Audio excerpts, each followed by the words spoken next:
కౌలాస్నాలా project Telangana భూభాగంలో ఉన్నటువంటి రైతులకు ఉపయోగపడే విధంగా నిర్మించిన ఇప్పటి వరకు చుక్క నీరు కూడా సమీప ప్రాంతాల్లోని ప్రజలకు ఉపయోగపడడం లేదు. దానికి కారణం ఏంటంటే ప్రాజెక్టు పరిసర ప్రాంతాలన్నీ కొండ భాగంలో ఉండటంతో ప్రాజెక్టు నీరంతా కూడా దిగువకు వెళ్తుంది, కానీ సమీపంలో ఉన్నటువంటి ప్రాంతాలకు సాగునీటికి ఒక్కసారి కూడా ఉపయోగపడేటువంటి దాఖలేదు.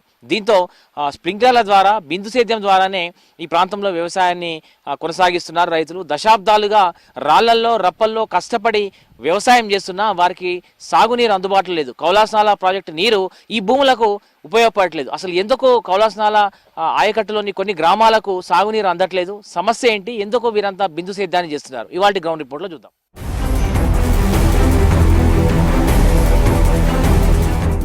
కామారెడ్డి జిల్లా జుక్కల్ ప్రాంతం 3 రాష్ట్రాలకు కూడలి.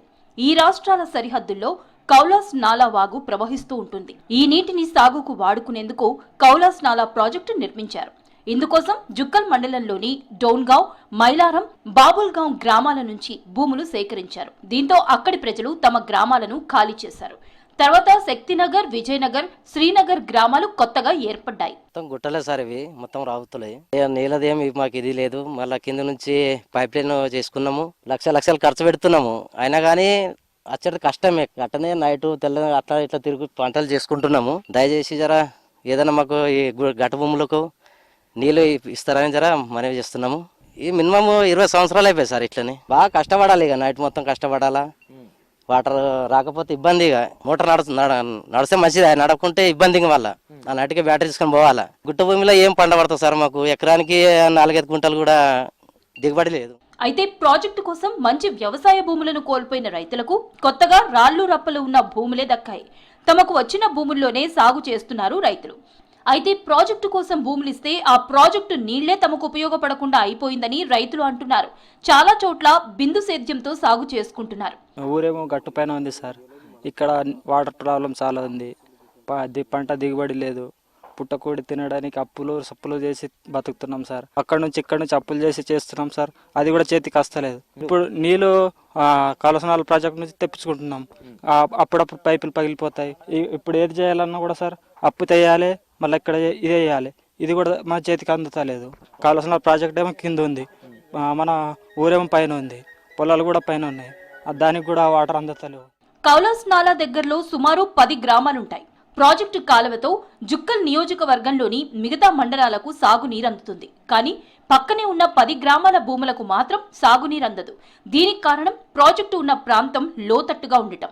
ఈ గ్రామాలు ప్రాజెక్టుకి సుమారు 1000 అడుగుల ఎత్తులో ఉండటమే అంటారు ఈ ప్రాంత రైతులు. కామారెడ్డి జిల్లాలోని జుక్కల్ నియోజకవర్గ పరిధిలోని మహారాష్ట్ర తెలంగాణ సరిహద్దు ప్రాంతంలో కౌలాస్నాలాపై ప్రాజెక్టు నిర్మించారు. ఆ ప్రాజెక్టుకు సంబంధించి డోన్గావ్, మైలారం, బాబుల్గావ్ అనే గ్రామాలు 3 గ్రామాలు ముంపు గ్రామాలుగా ఉన్నాయి. ఆ గ్రామాలు అన్నింటినీ వేకెంట్ చేయించి ఆ రోజుల్లో కౌలాస్నాలా ప్రాజెక్టును నిర్మించారు. ముఖ్యంగా జుక్కల్ ప్రాంతం, వెనుకబడ్డ ప్రాంతం, చాలా ఎత్తైనటువంటి ప్రదేశం ఇది. కౌలాస్నాలా ప్రాజెక్టుకి ఇది చాలా దాదాపు 1000 మీటర్ల ఎత్తు వరకు ఈ ప్రాంతం ఉంటుంది. పూర్తిగా రాళ్ళు రప్పలతో ఉన్నటువంటి ప్రాంతం. సో ఈ ప్రాంతం పక్కనే కౌలాస్నాలా ప్రాజెక్టు ఉన్న రోజు వాళ్ళకు ఈ ప్రాంత రైతులకు కౌలాస్నాలా నిండుగా కనిపిస్తున్నటువంటి ప్రాజెక్టు రోజు కనిపిస్తున్నా కూడా సాగునీటికి మాత్రం చుక్క నీరు అందట్లేదు. దీనికి రీజన్ ఏంటంటే ఈ ప్రాంతం చాలా ఎక్కువ ఎత్తులో ఉండడం వల్ల. సో సాగునీటి కాలువలు కూడా ఇటువైపు లేవు, లిఫ్ట్ ఇరిగేషన్స్ లేవు. దీంతో వీరంతా కూడా పంటల్ని బిందు సేద్యంపై ఆధారపడి సాగు చేస్తున్నారు. కింద ఏదైతే ప్రాజెక్ట్ ఉంటుందో ప్రాజెక్టు బ్యాక్ వాటర్ లోకి పైపులు వేస్తారు. దాదాపు 6 గ్రామాల ప్రజలు, బాబుల్గావ్, మైలారం, కౌలాస్, ఈ గ్రామాల ప్రజలు ఎవరైతే ఉన్నారో వీరితో పాటు వజ్రకండి పక్కన ఉన్నటువంటి మిగతా గ్రామాల ప్రజలంతా కూడా ఆ ప్రాజెక్టులోకి పైప్ లైన్లు వేస్తారు. ప్రతి సంవత్సరం కూడా 2 నుంచి 2.5 లక్షల రూపాయలు ఖర్చు పెట్టి పైప్ లైన్లు ఏర్పాటు చేసుకొని మధ్యలో వీటికి స్ప్రింక్లర్లు అట్లాగే డ్రిప్ సిస్టమ్ ఏర్పాటు చేస్తారు. ఇట్లా బిందు సేద్యం ద్వారా ఈ రాళ్లలోనే, ముఖ్యంగా వీళ్ళంతా కూడా ఈ రాళ్లలోనే వ్యవసాయం చేస్తారు. రాళ్లల్లో వ్యవసాయాలు ముఖ్యంగా ఆరుతడి పంటలు సాగు చేస్తూ మొక్కజొన్న కావచ్చు, లేకపోతే పల్లి కావచ్చు, లేకపోతే సోయా, తర్వాత పత్తి లాంటి పంటలను ఎక్కువగా సాగు చేస్తారు. దీంతో పాటు పెసర్లు, మినుములు, కందులు కూడా ఎక్కువగా సాగు చేస్తారు. సో ఇట్లా ఆరుతడి పంటలు సాగు చేసి వచ్చినటువంటి దిగుబడితోనే కాలం వెల్లదిస్తున్నారు. సాగునీటి ఫెసిలిటీ, సాగునీటికి సంబంధించి లిఫ్ట్ ఇరిగేషన్స్ కానీ ప్రధాన కాలువలు కౌలాస్ నుంచి ఇటువైపు లేవు. సో మిగతా ప్రాంతాలకు ఉన్నాయి కానీ ఇటువైపు కౌలాస్ నీళ్ళు ఈ గ్రామాలన్నీ వేకెంట్ చేసే ప్రాజెక్ట్ కట్టింది. కానీ ఎక్కడైతే భూములు ఇచ్చినటువంటి రైతులు ఉన్నారో ఆ గ్రామాలకు మాత్రం ప్రస్తుతం సాగునీరు కౌలాస్నాలా ప్రాజెక్టు అందట్లేదు. దీంతో ఇట్లా డ్రిప్ ఇరిగేషన్ ద్వారా పంటల్ని సాగు చేస్తూ కాలం వెల్లదిస్తున్నారు. వీరంతా కూడా తమకు సాగునీటి ప్రాజెక్టు నుంచి సాగునీటి కాలువలను ఏర్పాటు చేయాలనేటువంటి డిమాండ్ కూడా వీరంతా వినిపిస్తున్నటువంటి నేపథ్యం కనిపిస్తుంది. మనం చూస్తున్నాం విజువల్స్ లో స్ప్రింక్లర్ల ద్వారా ప్రస్తుతం పంటల్ని సాగు చేస్తున్నటువంటి సిచ్యువేషన్ అయితే ఈ ప్రాంతంలో మనకు కనిపిస్తుంది. ఇటువైపుగా ప్రాజెక్టుకు సంబంధించిన సాగునీటి కాలువలు లేకపోవటం కూడా రైతులకు ఇబ్బందిగా మారింది. దీంతో ప్రాజెక్టు నుంచి పైప్ లైన్ల ద్వారా నీటిని ఎగువ ప్రాంతాల్లో ఉన్న పంట పొలాలకు తరలిస్తున్నారు రైతులు. పైప్ లైన్ చేసి గట్టు భూమికి ఏ పంటలు వింటలు అవి ఇవి వేసుకున్నట్టున్నాం సార్. దానికి తప్పి ఏం లేదు. ఇక లిఫ్ట్ గురించి ఏమైనా సాయం చేస్తే మంచిగా ఉండే సార్. రల్ల భూమి మొత్తం ఎర్ర భూమి ఏం పండది. మీరు వేసిన ఇత్తనాలు కూడా రావు, ఏమీ రావు, అస్సలు రావు. ఇక పైప్ లైన్ చేసి తెచ్చినాం సార్. ఇట్లనే కరెంట్ వాళ్ళకు ఇక బాధపడి కరెంట్ ఇంత తెచ్చు లవ్ నిబ్రం ఖర్చు తక్కలేదు. ఒక్కొక్కరికి 2-2 లక్షలు వచ్చింది. ఏం మనుషులు దవ్వుతే ఇది దవ్వనికి రాదు. జైసీబీ పెట్టాలా, దవ్వుకునాలా, పైపులు వేసుకునాలా, అంత బాధ ఉన్నది, లవ్ బాధ ఉన్నది సార్. ఇక్కడైతే దయచేసి మీరు ఇక్కడ ఏమైనా చేస్తే మంచిగా ఉండేది సార్. ఏం బాగా మాకు నీళ్ళు అయితే మంచిగా ఉంటుంది సార్. ఏదైనా లిఫ్ట్ అది ఇది చేస్తే ఏమైనా మాకు మంచిగా ఉంటుంది. అప్పుడు రాసి ఇచ్చినాం, అంతా చేసినాం సార్. ఇక్కడ మెజర్మెంట్లు అయినాయి, అంతా అయినాయి. లిఫ్ట్ గురించి మాకు ఏమో సాయం లేనట్టు అయింది. ప్రాజెక్టు ఉన్నది సార్, మోటార్లు పెట్టినాం సార్. మోటార్ పెట్టి నీళ్ళు తీసుకొస్తున్నాం, వచ్చి పంట పండిస్తున్నాయి మాకు. ఇక ఇట్లా నీకు పిరిగిలు అవి పెట్టినాం, అంతా చేసి వ్యవసాయం పండిస్తున్నాం సార్. నీళ్ళు సరిపోవడం ఏమున్నాయి సార్. ఇప్పుడు చెరువులో నీళ్ళు దిగిపోయా అనుకుని పంటలు ఎండిపోతున్నాయి. ఇప్పుడు మీరు ఈ ప్రాంత రైతులు ఏం కోరుతున్నారు ప్రభుత్వం? ఇక మనకు ఏమన్నా లిఫ్ట్ది ఏమన్నా నీళ్ళది అది సాయం అయితే మంచిగా ఉంటుంది సార్ మాకు.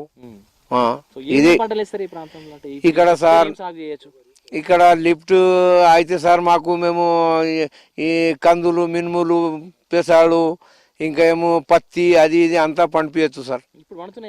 ఇప్పుడు పండుతున్నాయి కానీ కొన్ని మంది పండిపించుకుంటున్నారు. ఇక పైసా ఉన్నోడు, పైసా లేనోడు ఇక అట్లనే ఎండిపోవట్లేదు సార్. పంట పొలాల్లో డ్రిప్ సిస్టమ్, స్ప్రింక్లర్ల సాయంతో నీటిని పంటలకు ఉపయోగించుకుంటున్నారు. పెసర, మినుము, కంది, శనగ, పత్తి, సోయా, జొన్న పంటలు సాగు చేస్తున్నారు. అసలే రాళ్లు రప్పల భూములు, పైగా సాగునీటి సౌకర్యం లేక ఏదో సాగు చేస్తున్నామంటే చేస్తున్నాం అన్నట్లు ఉంది వీరి వ్యవసాయం. దిగుబడి లేక నష్టపోతున్నారు. ఇక్కడ మా జుక్కల్ మండలము దాదాపు ఒక 10 విలేజ్లల్లో లిఫ్ట్ ఇరిగేషన్ లేకుండా చాలా అధ్వాన పరిస్థితుల్లో రైతులు ఉన్నారు. ఎందుకంటే ఇక్కడ రాళ్ళు రప్పలు గుట్టలు ఎక్కువ ఉన్నాయి. గుట్టలు ఎక్కువ ఉండడం కారణం ఏమిటిదంటే దానికి లిఫ్ట్ ఇరిగేషన్ అయితే కష్టపడి చాలా మంచిగా పంటలు తీస్తారు. ఇప్పుడు దాదాపు ఒక 20-30% మంది పంటలు తీస్తున్నారు. మిగతా 70% మంది ఏం చేస్తలేరు, ఖాళీ రాళ్లకు చూసుకుంటూ కూర్చున్నారు. అందుకోసం దయచేసి ఇంతకుముందు టీడీపీ ప్రభుత్వంలో చంద్రబాబు నాయుడు గారు మా దగ్గర వచ్చిండ్రు, జుక్కల్ మండలం వజ్రకండి గ్రామంకి వచ్చిండ్రు. అప్పుడు చెప్పిండ్రు మేము లిఫ్ట్ ఇరిగేషన్ చేస్తామని. అప్పటి నుంచి ఇప్పటి వరకు రాజశేఖర్ రెడ్డి గారు, కిరణ్ కుమార్ రెడ్డి గారు, తర్వాత కేసీఆర్ గారు, రేవంత్ రెడ్డి గారు ఇప్పుడు ఉన్నారు. కావున మాకు దయచేసి మా ప్రాంతంకు లిఫ్ట్ ఇరిగేషన్ చేస్తే మా ప్రాంతం చాలా సస్యశ్యామలంగా ఉంటుంది. ఈ మొత్తం గుట్టల ఏరియా, ఇక్కడ పక్కనే డ్యామ్ ఉన్నప్పటికీ ఇక్కడ గత పాలకులు మరి ఇక్కడ లిఫ్ట్ ఇరిగేషన్ చేస్తామనేసి హామీ ఇవ్వడం జరిగింది. అయినప్పటికీ ఇక్కడ ఎలాంటి హామీని నెరవేర్చే పరిస్థితుల్లో లేవు ప్రభుత్వాలు. కాబట్టి దయచేసి ఇక్కడ ఏరియాలో ఏది రాత్రులు మరి పాములు, తేళ్ళు లాంటివి తిరుగుతున్నా వాళ్ళు లిఫ్ట్ చేసి మన స్ప్రింక్లర్లతోని సాగునీరు కొనసాగిస్తున్నారు. ప్రాజెక్టు కోసం తమ భూముల్ని కోల్పోయిన తమకు సాగునీరు అందేలా చూడాలంటున్నారు రైతులు. భూమి కోల్పోయి పంట పండించుకోలేక ఇబ్బందులు పడుతున్నామని చెప్తున్నారు. ప్రభుత్వం ఇప్పటికైనా కాలువలు నిర్మించడం లేదంటే లిఫ్ట్ ఇరిగేషన్ ద్వారా నీళ్లు అందించాలని కోరుతున్నారు. ప్రాజెక్ట్ ఏమో అటువైపు కింద, పంట పొలాలేమో ఇటువైపు పైన. ఇంత ఎత్తు మీదకి రైతులంతా కూడా ఇట్లా పైప్ లైన్ ద్వారా నీటిని తీసుకెళ్లి పంటలు సాగు చేసినటువంటి సందర్భం చాలా ఆందోళనకరంగా కనిపిస్తుంది. ముఖ్యంగా జుక్కల్ నియోజకవర్గంలోని జుక్కల్ మండలం, ప్రధానంగా జుక్కల్ మండలంలోని దాదాపు 10 గ్రామాల ప్రజలకు పక్కనే సాగునీటి ప్రాజెక్టు ఉన్నా కూడా సాగునీటి వసతి లేదు. దీంతో ఇట్లా పైప్ లైన్లు లక్షలు ఖర్చు పెట్టి పైప్ లైన్లు వేసుకొని పంటల్ని సాగు చేస్తున్నారు. రాళ్లలో రప్పల్లోనే ఇంత కష్టపడి వీరంతా కూడా పైప్ లైన్ ద్వారా, డ్రిప్ ఇరిగేషన్ ద్వారా పంటలు సాగు చేస్తున్నారంటే వీరికి కనుక సాగునీటి వసతి కల్పిస్తే మరింత నాణ్యమైన పంటల్ని పండించేటువంటి అవకాశం ఉంటుంది. సో ప్రభుత్వం దీనిపైన దృష్టి పెట్టాలని మనము కోరుకుందాం.